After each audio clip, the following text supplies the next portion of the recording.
Israel fell into corruption. They journeyed out of the ordinance of God and began to seek fraternity with other gods. It is consistent with the character of God that when Israel deviates, he will bring them into oppression and allow another nation carry them into captivity, so that in their sorrow, they will remember their God. God, in that punishment, is not intending to deal with them forever. He just wants to expose them to a threshold of pain, so that in this, their sorrow, they will remember their God.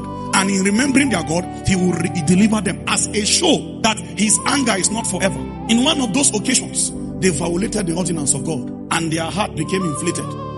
And the penalty for that deviation was that the serpent in the wilderness began to latch on them, and men began to die in their thousands.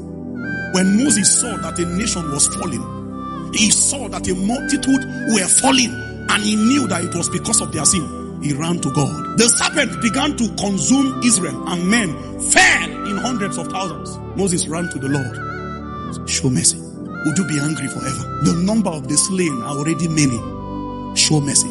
God says, go Moses, carry the snake that is causing all of these deaths. Take one of the snake, lift it upon a stick, and lift the stick up. See what God did? He was not going to break his word, because the wages of sin must be death. But he was going to create another clause inside that law that will both make his word true, but more real than the word is the mercy dimension of God. So he introduced something inside the word that gives legitimacy to both the fulfillment of scripture and also the validity of mercy.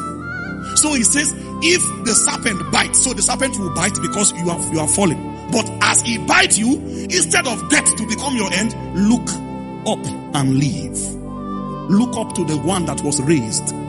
Look up to the snake that was lifted up. So if you refuse to look up, you will die. It means that death is just a matter of rebelling against the provision of mercy God has made.